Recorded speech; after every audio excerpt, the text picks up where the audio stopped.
boa noite.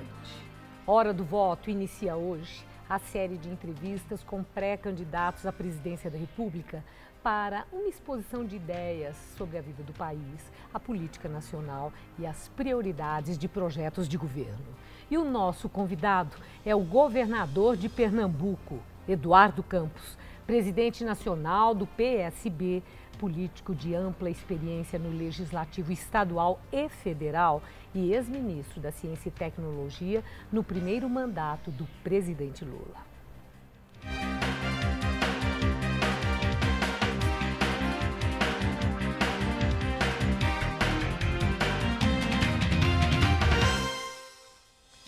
Muito obrigada, governador, por estar conosco.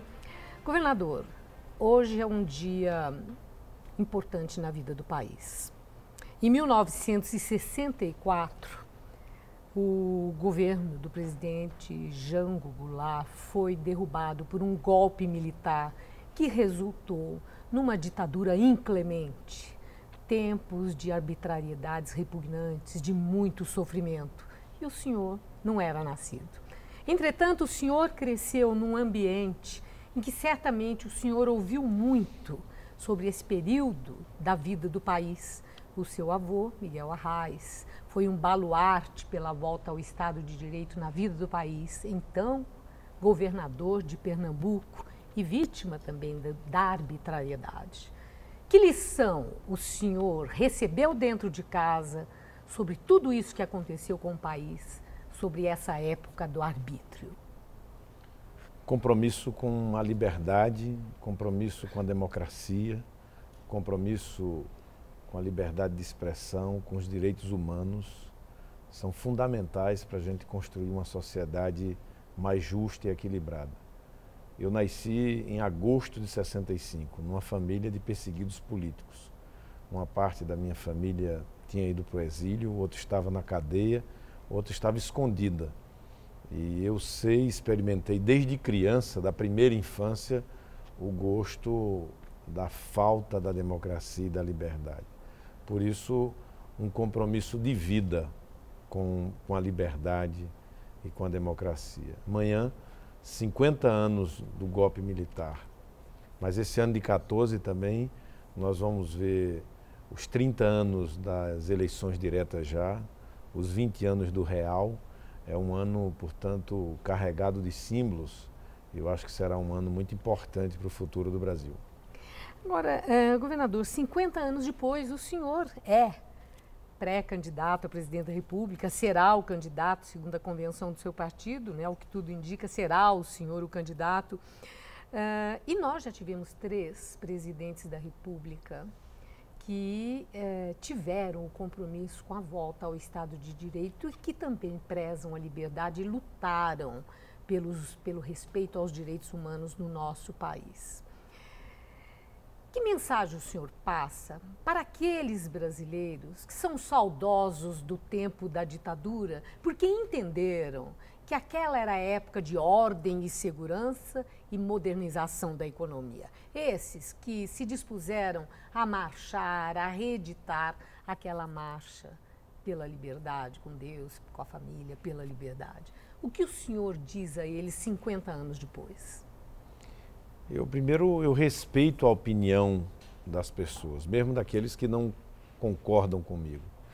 Mas eu vejo com felicidade que esse grupo é um grupo cada vez mais minoritário, não só no Brasil, mas no mundo, porque o mundo inteiro vive um intenso debate sobre as liberdades, sobre o aperfeiçoamento da democracia, sobre o desejo de muitas nações de construírem regimes onde a população possa ter direitos, possa ter a cidadania respeitada. Eu acho que o Brasil jamais voltará a viver um tempo como aquele. O Brasil está maduro, nós passamos crises severas nesses 30 anos de processo de redemocratização e soubemos respeitar essa conquista brasileira que é a democracia. A democracia, a estabilidade econômica e um ciclo de inclusão social foram exatamente 3 ciclos em série que o Brasil conseguiu viver para melhorar a sua vida. Tem muita coisa para melhorar no Brasil, mas nós haveremos de melhorar preservando o que fizemos. Governador, o senhor usou a palavra conquista. Outro dia, num evento da Carta Capital, o senhor chamou atenção para a necessidade de um pacto social para nós não desperdiçarmos as conquistas sociais. Eu refleti muito sobre essa sua ideia. Quem no país tem a autoridade institucional, o reconhecimento da autoridade pelo povo, a credibilidade para promover um pacto desse porte? O futuro presidente eleito pelo voto do povo brasileiro. O Brasil vive um ano de eleição, estamos a 6 meses da eleição e nós precisamos construir a nova agenda brasileira. A velha agenda já cumprimos. E a nova agenda brasileira passa por uma mudança profunda na política, no pacto político brasileiro. Brasília está cada vez mais distante da vida do brasileiro, das cidades, do campo, das grandes e pequenas cidades, dos 4 cantos do país, olham para Brasília e não se reconhecem lá. Porque a língua que se fala lá não é a língua, nem os problemas que estão no cotidiano do nosso povo. E a que o senhor atribui esse distanciamento? Eu acho que a gente precisa melhorar a democracia, ou seja, aproximar o Brasil real do Brasil oficial.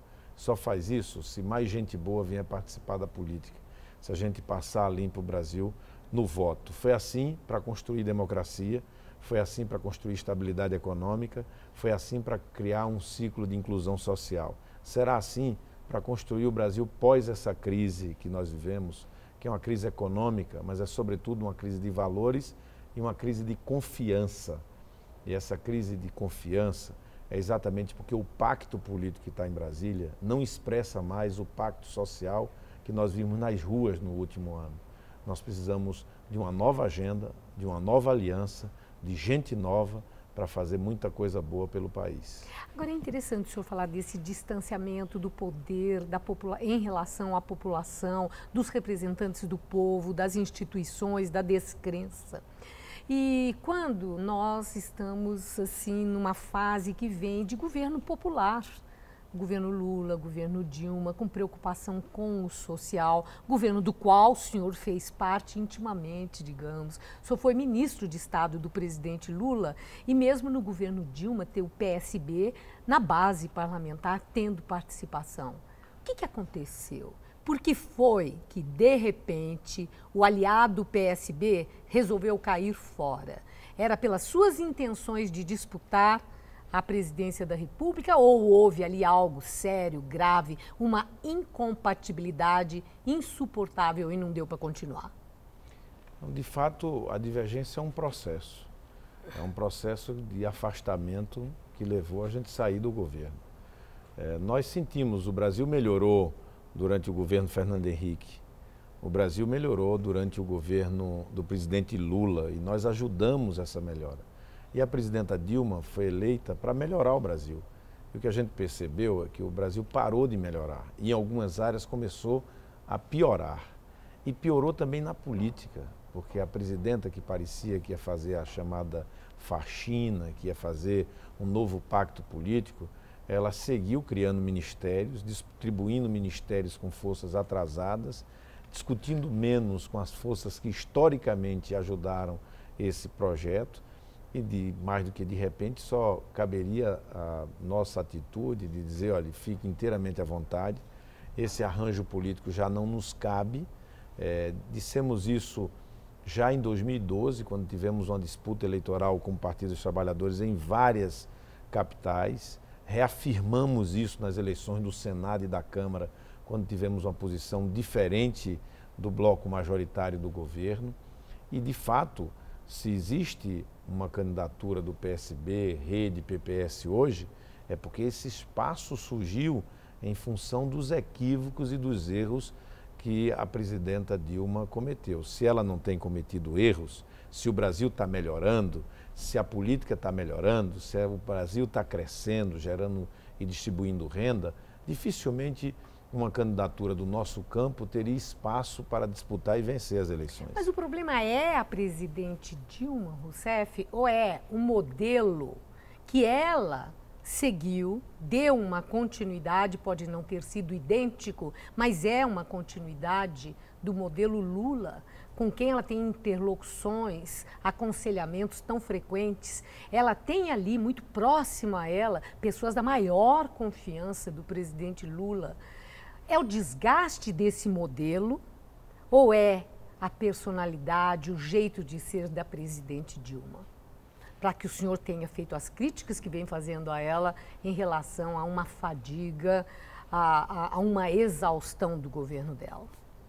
Eu respeito a presidenta Dilma como cidadã, como política, como a nossa presidenta, mas devo dizer que, de fato, a responsabilidade política da condução do país é dela, né? E acho que há falhas na baixa atenção ao diálogo, a disposição ao diálogo, há falhas, na verdade, de faltar uma narrativa de longo prazo, a ideia de um projeto de longo prazo para o país, na forma e no conteúdo, muitas vezes.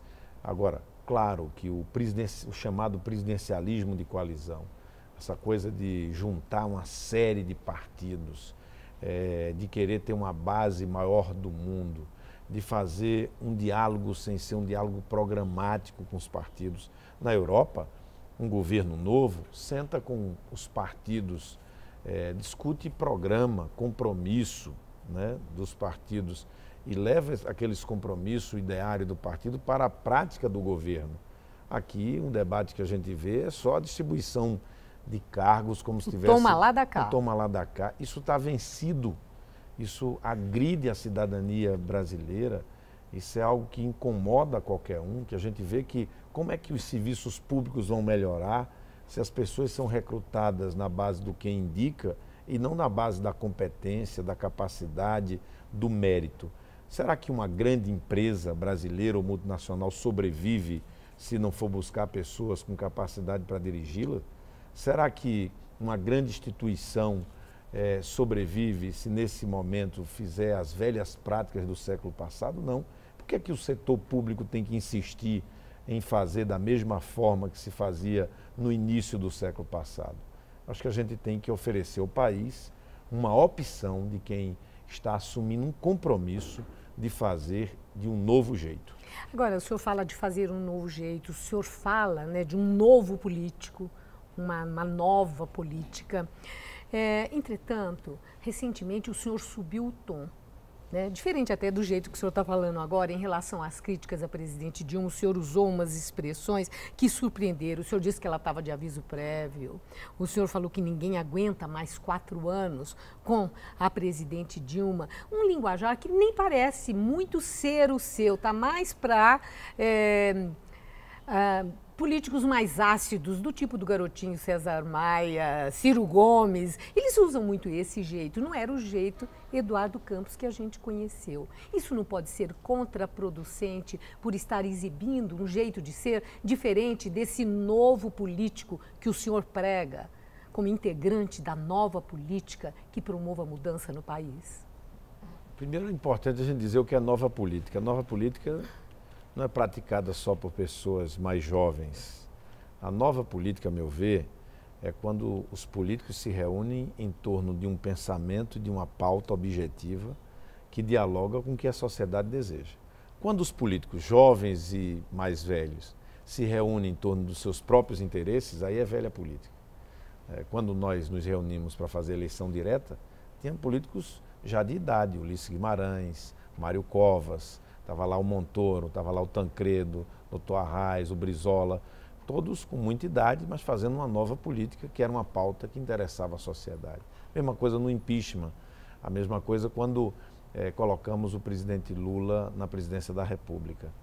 Essas palavras eu falei, e não falei com nenhum intuito de magoar, de ferir, mas de traduzir para o público em que eu estava dialogando naquele instante, numa palestra, né, qual era o sentimento. O que é que há hoje?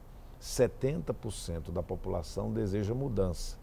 As pesquisas indicam isso hoje, como indicavam em 2010, quando a Dilma foi reeleita, 70% queriam continuidade. Ou seja, se 70% querem mudança hoje, é porque as pessoas estão dizendo assim, nós não queremos mais 4 anos desse governo, e as pessoas estão dizendo assim, Dilma vai ter esses 4 anos e não vai ter os próximos 4 anos. Está mandando um aviso, mas isso de maneira muito respeitosa.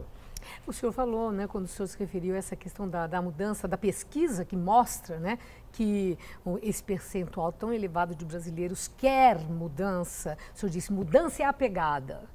Agora, o que é que o senhor diz para esses brasileiros que o senhor possa representar o novo, a mudança? O que é que nas suas intenções, no seu projeto de governo, naquilo que o senhor pensa para o país, vai convencer o eleitor que, de fato, o senhor é inovação, pode promover a mudança? Nós entendemos que é preciso preservar as conquistas que tivemos, fazer um novo pacto que olhe para o futuro, com gente que sabe fazer, com gente que está disposta a fazer de um outro jeito. Fazer o quê? O Brasil funcionar melhor. Eu venho de uma experiência bem sucedida, de 2 governos aprovados em Pernambuco. Eu fui reeleito com 83% dos votos dos meus conterrâneos, numa eleição que disputaram mais outros 4 candidatos, porque cumpri um programa, porque juntei gente competente para fazer, selecionei por mérito, coloquei metas, defini um novo modelo de gestão premiado pela ONU. Temos vários prêmios internacionais por políticas na área de segurança. O estado de Pernambuco é o único estado que reduziu violência 7 anos ininterruptos. Nós temos mais aluno em tempo integral no ensino médio do que São Paulo, Minas e Rio de Janeiro juntos. Nós fizemos programas que reduziu a nossa mortalidade infantil, como Mãe Coruja, abaixo da média brasileira, abaixo da média do Nordeste, ou seja, inovação no serviço público. Eu acho que a gente precisa juntar os bons no Brasil, que estão espalhados em vários partidos, para fazer um governo que não pense na próxima eleição, mas um governo que pense nas próximas gerações. Um governo que faça aquilo que foi sendo deixado para depois, sempre por conveniência da próxima eleição.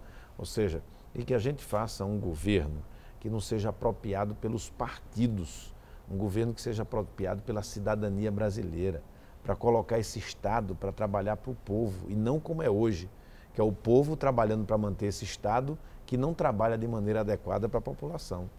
Eu vou pedir licença ao senhor. Nós vamos fazer um pequeno intervalo e, ao voltarmos, eu quero saber o que pensa o governador Eduardo Campos, pré-candidato à presidência da República, sobre uma preocupação expressada pelo presidente Lula num evento no Paraná com empresários, quando ele disse que estava muito preocupado que de repente apareça um candidato jovem, novo e que dê no que deu, lembrando-se de 1989, num claro paralelo a Collor de Mello.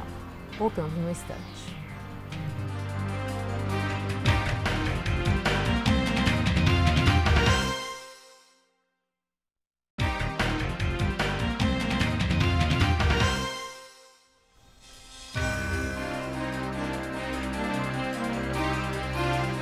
Nós estamos de volta com Hora do Voto, entrevistando Eduardo Campos, governador de Pernambuco e presidente nacional do PSB, pré-candidato à presidência da República. Bom, eu havia deixado, governador, aquela questão que foi uma preocupação expressa pelo presidente Lula.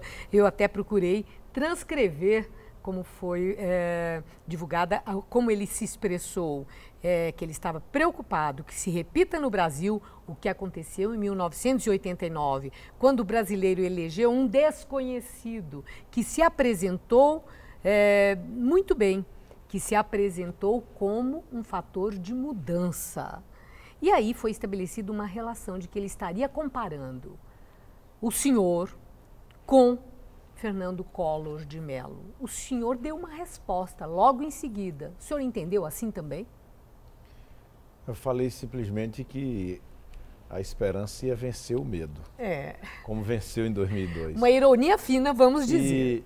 E recebi um telefonema do assessor de imprensa do presidente Lula para o nosso assessor de imprensa, dizendo que ele jamais teria essa intenção, negando qualquer ilação em relação ao nosso comportamento e eu achei isso natural, até porque o presidente Lula conhece a nossa caminhada política, conhece exatamente o nosso pensamento político, né, e sabe da nossa diferença, né, com qualquer coisa que se assemelhe à postura do ex-presidente Fernando Collor, que, aliás, hoje é um aliado do governo e do Partido dos Trabalhadores. E uma preocupação expressa como essa é uma agressão ao aliado, certo? Em Alagoas, o nosso partido terá um candidato a governador e se eu votasse em Alagoas para o Senado, eu votaria em Heloísa Helena. Heloísa Helena... E não no Collor, como Sim, é a aliança que como está onde estão as forças governistas. Bom, aí eu quero voltar agora sobre um assunto candente, que é a questão disso que assumiu contornos de escândalo da Petrobras.